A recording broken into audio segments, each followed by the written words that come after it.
my parents sold the 5-star luxury resort's day, I gifted them for their anniversary. The night before the trip, my mother laughed. I sold the voucher as if we'd ever go with you, she said. My sister chuckled. Thanks for the extra cash. I left without a word. Days later, they came back panicked, but it was too late. From the top floor of a Manhattan high-rise, the hustle and bustle of the city appeared distant and small through the large glass windows. Emily Carter looked up from the blueprints spread across her desk and sighed deeply. As the CEO of Carter Properties, a rapidly growing real estate developer in New York, she lived each day in a whirlwind of activity. Outside the window, the evening light filtered between the skyscrapers, bathing her office in a golden glow. The light illuminated her golden-tinged hair, highlighting her as though she were a symbol of success. Emily, there's a call from Mr. Brown, her assistant Rachel said gently, poking her head through the door. Emily nodded slightly and picked up her cell phone. It was the final adjustment for a major project involving resort development in Florida. Yes, Mr. Brown, I've reviewed the documents. I understand all the special arrangements for my parents, she said. After ending the call, she took an old photograph from her desk drawer. It showed young Emily with her parents and baby Sarah, taken in front of a small apartment in Queens. The photo contained memories of a time when they were poor but happy. When Emily was 10 years old, her father Henry injured his back in a factory accident and lost his steady income. Her mother Laura worked 2 jobs, desperate to support the family. Young Emily started working part-time early on to help with expenses, balancing studies and work. It was during this time that a strong determination grew within her. Someday, I want to make life easier for my family. Emily obtained a scholarship to attend a prestigious university's real estate program and immediately made her mark. After graduation, her sharp insight and persistent negotiation skills became renowned in the industry, and at 29, she established her own company. In years, she had grown Carter Properties into a significant presence in New York's real estate industry. However, as her success grew, so did the gap between her and her family. Why do you work so hard? Do you want to become someone different from us? These were the words Laura spoke at the celebration of Emily's first big success. To Laura, her daughter's success seemed to reflect her own failures. Her father Henry continued to work as a small-time repairman. He always took pride in making his own living, but behind this was a stubbornness that prevented him from accepting his daughter's help. And her sister Sarah had dropped out of college and drifted between various part-time jobs, still living with their parents while envying her sister's success. She had given up trying, saying she was just an ordinary person. Though they appeared to be a harmonious family on the surface, in reality, there was a whirlpool of complex emotions surrounding Emily's jealousy, pride, and the loneliness of not being understood. Rachel, you can go home for today, Emily told her assistant, then picked up a red envelope from her desk. It contained a 1-week stay at the finest suite at Emerald Bay, which she had prepared as a gift for her parents' 40th wedding anniversary. But this was not just a luxury vacation gift. It was the first step in Emily's meticulous plan to secure her parents' and Sarah's future. Emerald Bay Resort was a luxury complex co-developed by her company, with plans to build a high-end senior residence facility and care facility. Also enclosed were details of an educational trust fund planned for her sister Sarah.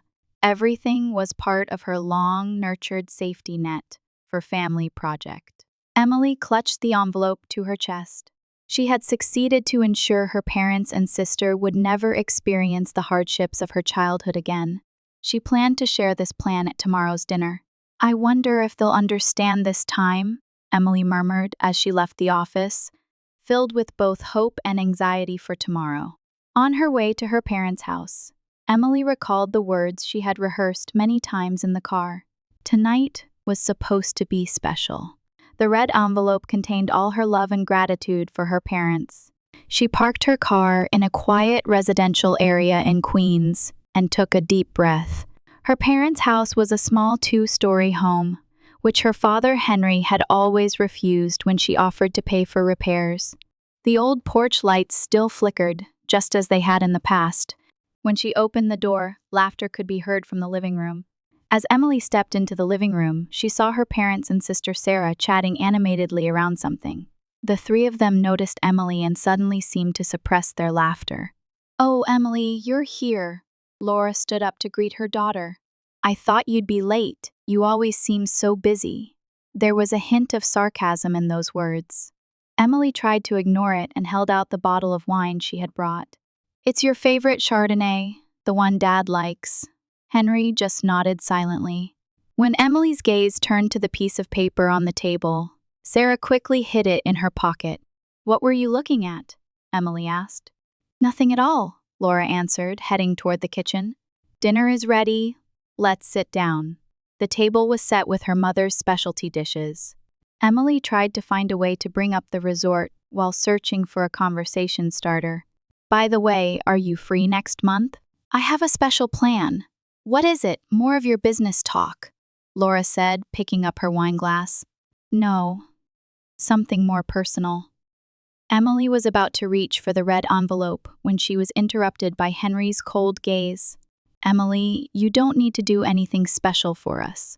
We're satisfied with our current life." Sarah chuckled sarcastically as she put a potato in her mouth. "My sister always has to be dramatic." The conversation gradually shifted to other topics. Laura gossiped about the neighbors. Henry talked about sports, and Sarah discussed her recent dates. Emily tried several times to bring the conversation back, but her family seemed to skillfully avoid it. When apple pie was served for dessert, Emily, determined, took out the red envelope. "This is to celebrate your 40th wedding anniversary. I've prepared a special gift." Laura and Henry exchanged confused glances. Sarah suddenly showed interest and leaned forward. "Open it," Emily offered the envelope. Laura took out the voucher and documents from the envelope and quickly browsed through them. Henry peered at them too. Surprise spread across their faces. But it wasn't the joy Emily had expected. "A resort in Florida?" Laura frowned. "It's fancy, but it's Emerald Bay, one of the most luxurious resorts in Florida. It's opening next month. This includes a 1-week stay and special arrangements," Emily explained enthusiastically. Silence followed. There was an invisible but definite wall between Emily's enthusiasm and her family's cool response. Suddenly, Laura began to giggle. It was the laugh Emily knew well, the one when she was hiding a secret. "Emily, actually," Laura said, not even trying to suppress her laughter. "We already sold that voucher." The blood drained from Emily's face. "What did you say?" "That's right," Laura shrugged. "Last week, your assistant called to say a special mail would arrive. As soon as it came, we sold it. Got a good price, too." "But why?" Emily's voice trembled. Henry cleared his throat. "To be honest, a vacation with you would be constrained. We have our own lives." Sarah reached for her mother's wine glass, took a sip, and added, "It made for a nice bit of pocket money." "Thanks." The three of them were laughing. Laura's eyes had a triumphant gleam. Henry seemed relaxed as he settled deeper into his chair, and Sarah pulled out her smartphone and began checking some messages. Emily stood frozen. In her mind, she could see all her plans crumbling: the lifetime resort membership, priority access to the luxury senior facility, Sarah's educational trust fund. All of it had disappeared along with that voucher. "Did you read the enclosed documents?" Emily asked hopefully. "There were some legal papers, but they looked complicated, so I didn't read them," Laura answered indifferently. "The buyer said he didn't want those things anyway." Emily quietly stood up. Words were no longer necessary. She took her car keys from her wallet and silently walked toward the entrance. "Oh, are you leaving already?" Laura's voice had a mix of confusion. "What about dessert?" Emily didn't look back. She opened the door and took a deep breath of the cold night air. Until she got into her car and started the engine, she suppressed her emotions. About 10 minutes away from her parents' house, the tears finally flowed. Her hands trembled on the steering wheel, and her vision blurred. She pulled the car over to the side of the road and cried quietly for a long time. Her phone rang. It was from her mother. Emily ignored the call and instead sent a short message to her assistant Rachel. Please cancel all family plans for the Emerald Bay project. I'll explain the details tomorrow. Emily took a deep breath and wiped away her tears. She looked at her reflection in the rearview mirror. Deep down, she knew this moment would be a turning point in her long, strained relationship with her family. The morning sun streamed through the large windows of the office, casting a golden glow on the documents on her desk. Emily, with a face that showed she hadn't slept all night, had been immersed in work since early morning.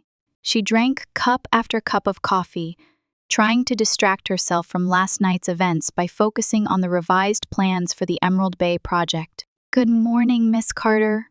Rachel knocked and entered, concern visible on her face. Seeing the dark circles under Emily's eyes, she silently offered a fresh cup of coffee. Can you tell me more about the schedule changes? Rachel asked cautiously. Canceling the family plan for Emerald Bay so suddenly? It's all my responsibility, Emily answered with a tired voice. Can you set up a meeting with Mr. Brown today? I need to explain everything to him. As soon as Rachel left the room, the phone rang. Emily tensed slightly as she saw the display. It was the international development partner from Florida. Emily Carter speaking. Miss Carter, it's Brown. A calm but authoritative voice echoed from the other end. I'm calling about the special membership for Emerald Bay. All the papers for your parents are ready. The special pre-opening tour is also prepared. Emily closed her eyes and paused for a moment. Mr. Brown, I'm sorry, but there's been a change to that plan, she said, trying to maintain a professional tone. The special membership for my parents is canceled. The same goes for the priority access to the adjacent senior facility. A confused silence formed on the other end of the phone. Is there a problem? Brown's voice contained obvious surprise. The papers have already gone through the legal department. It's a personal matter. It won't affect the project itself, Emily responded firmly. My lawyer will contact you about the formal procedures. After ending the call, Emily placed the phone down and sighed deeply. She pressed the intercom.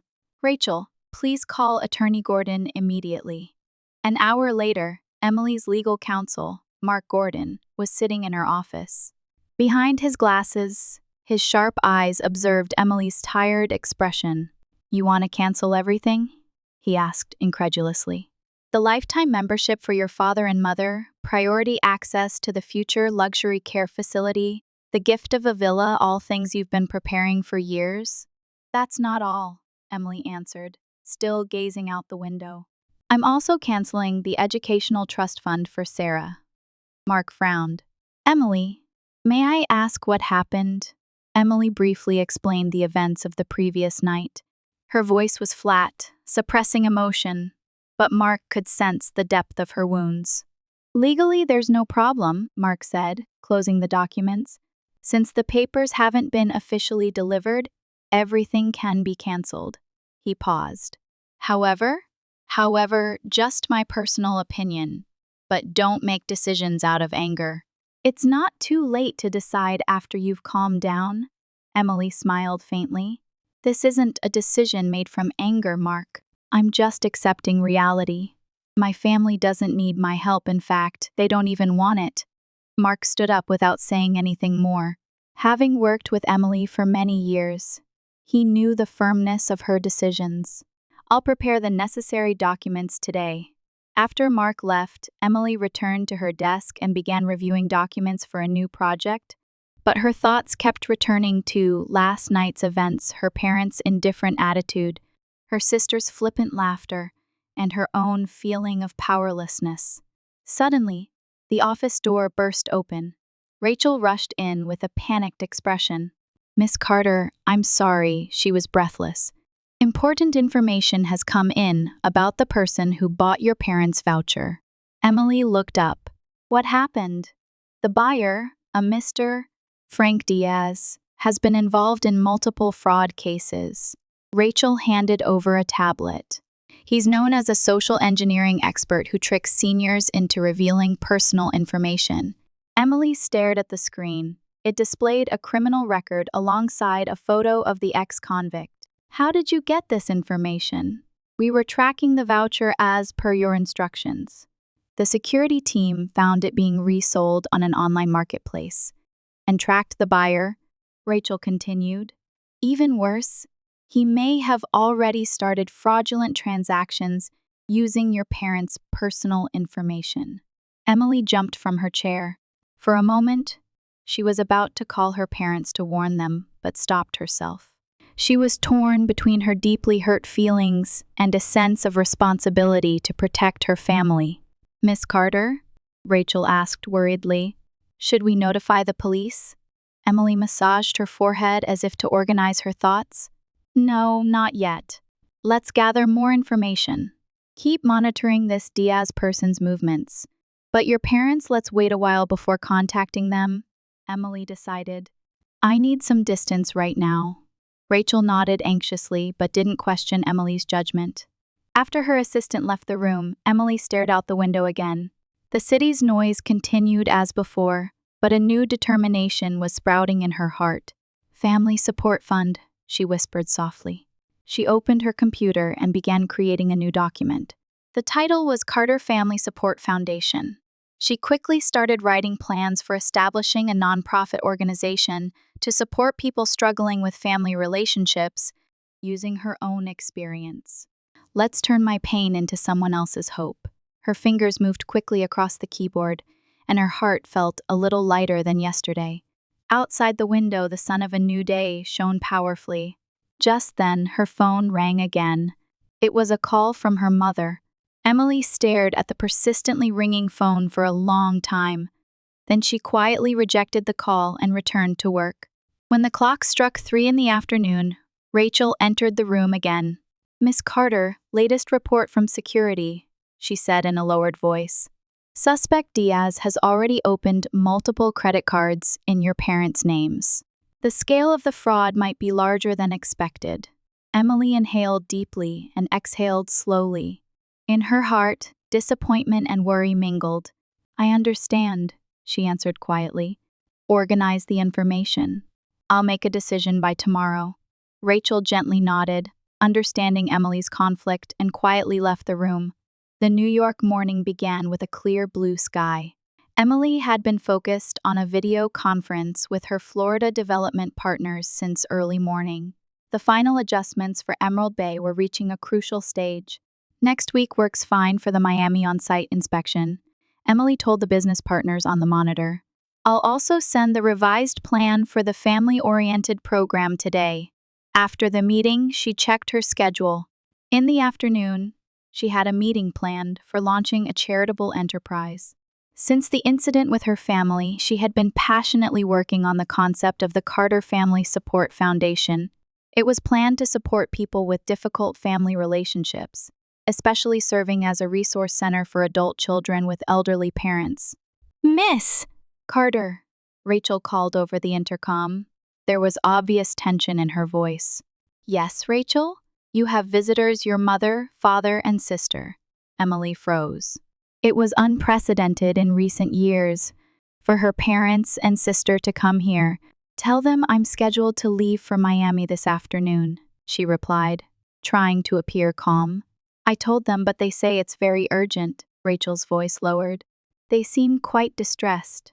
Emily closed her eyes and took a deep breath. "All right. Show them to the conference room. I'll be there in 10 minutes. She prepared herself mentally while tidying up the documents on her desk. Checking her appearance in the mirror, she tried to compose a professional expression. She still felt anger and disappointment toward her parents, but her concern about the fraud hadn't disappeared either. 10 minutes later, she opened the conference room door. Laura, Henry, and Sarah were sitting at the table with tense expressions. Laura's eyes were red and swollen, clearly showing she had been crying. Deep fatigue was etched on Henry's face, and his usual stubborn attitude had receded. Sarah nervously fiddled with her smartphone, avoiding looking at her sister. "What's wrong?" Emily asked calmly. Laura tried to stand up, but her legs trembled, and she sat back down. "Emily, we need your help." Her voice was shaking. "We're in serious trouble." Henry cleared his throat. We were tricked by a con artist, the man who bought that voucher. Sarah looked up. Fear flickered in her eyes. Seems like all our personal information was stolen. Credit cards have been created without our knowledge. And debts too. Have you contacted the police? Emily asked, controlling her emotions. We went yesterday, but they said not to expect much, Laura tearfully said. The police said they couldn't believe we made such expensive purchases, but it wasn't us. The guy was a professional con artist. Henry's voice mixed with anger and shame. We were easily fooled. That's not all. Laura took out a newspaper, clipping from her handbag with trembling hands. Look at this.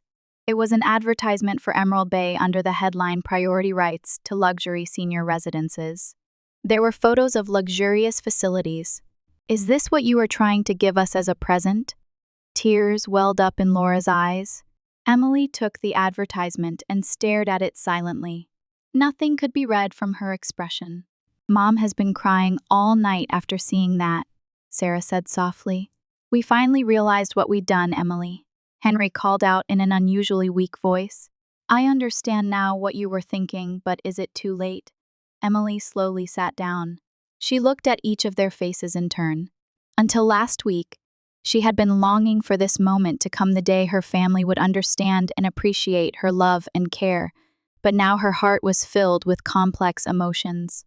Yes, it is too late, she finally spoke. The voucher you sold wasn't just for a vacation. She took out a set of documents from the desk drawer. These are copies of the documents that were attached to that voucher. She began explaining calmly, lifetime membership to Emerald Bay, priority access to the luxury senior residence facility to be built in the future, and a gift deed for a villa for Dad and Mom. Laura and Henry gasped. Furthermore, Emily turned to Sarah. It included documents establishing an educational trust fund for you, so you could return to college whenever you wanted or start a new career. Sarah's hands left her smartphone and covered her trembling lips. Did we ruin everything? Laura's voice was hoarse. All rights were terminated when you sold the voucher, Emily answered coolly. After learning about this, I canceled all the procedures. A heavy silence filled the room. Henry covered his face with both hands, his shoulders shaking. Laura stared blankly ahead, and Sarah began to cry quietly. Emily, Laura searched for words but seemed unable to find appropriate ones for an apology. This is the result of your choice, Emily said in a controlled voice. You belittled my love, and now you're paying the price. Won't you help us with the fraud? Henry asked hopefully. Emily sighed deeply. I've already reported it to the police. My security team continues to track the fraudster. My lawyer will handle the personal information damage. A glimmer of hope lit up Laura's face. But I want you to understand something, Emily continued. I will help resolve your financial problems, but this is the last time. Never again laugh at my affection. Emily, Laura called out in a trembling voice. No, don't listen now. Emily stood up. I'm leaving for Miami now. When I return, I'll contact you through my lawyer about dealing with the fraud issue. As for other matters, I need time. She headed for the door. Rachel will explain the next steps. Goodbye. Just before the door closed, Sarah's crying could be heard. Emily took a deep breath in the hallway outside the conference room. The burden in her chest felt a little lighter. Rachel approached with concern. Are you all right? Yes. Emily smiled slightly. Is everything ready for Miami? Yes, all set. Rachel nodded. And I've packed the Carter Family Support Foundation documents in the car. Thank you. Emily returned to her office and gazed out the window. A cloudless blue sky stretched out a new beginning. She briefly looked at the family photo on her desk before putting it in her bag. Though wounds remained, a new determination had sprouted in her heart. Snow swirled through the streets of New York on a December day when Christmas illuminations decorated the city. Emily was gazing at the scenery outside from her office window. 6 months had passed since the establishment of the Carter Family Support Foundation, and it had already helped many families. She had successfully transformed her personal pain into social contribution. Miss Carter, Rachel quietly knocked on the door. Here's the final report for this year. Emily nodded and reviewed the documents. The foundation had achieved results beyond expectations, counseling services for people with complex family relationships, support groups for children with elderly parents, and housing assistance programs for families facing economic hardships. Everything was progressing smoothly. Any contact from my parents? She asked casually. Rachel shook her head slightly. Same as last week, just a card arrived.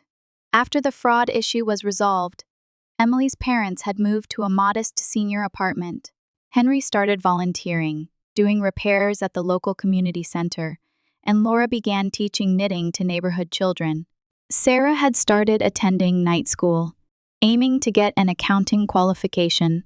They sent Emily cards and letters every week, but she hadn't replied yet. It would take time for her heart's wounds to heal. Emily opened her desk drawer and stared at the pile of cards from her family. Then, as if having made a decision, she stood up and picked up her coat. I'm leaving early today, she told Rachel. Merry Christmas. In the falling snow, Emily's car headed toward a quiet residential area in Queens. She held a small paper bag and stood in front of her parents' new apartment. Taking a deep breath, she knocked on the door. Surprise spread across Laura's face as she opened the door. Emily, Henry, and Sarah peered from the living room with astonished faces. Emily smiled as she entered the room. The modest but warm room was decorated with a small Christmas tree. Sorry for coming suddenly, she said quietly. I brought a Christmas present. She took an envelope from the paper bag. It's tickets for a day tour of Emerald Bay. I plan to go with you. Tears welled up in Laura's eyes. Henry stood speechless, and Sarah gasped softly. Emily, Laura choked on her words. Let's start over, Emily said gently. I'm not asking you to forget everything, but I hope we can build a new relationship. Henry slowly approached and extended a trembling hand. Thank you, daughter. Sarah rushed to her sister and embraced her tightly. I'm so sorry, she repeated through tears. A warm atmosphere flowed through the room. Though the wounds hadn't completely healed, hope had been lit for taking a new step. Outside the window, snow quietly adorned the Christmas night. The shadows of the four family members huddled together under one light.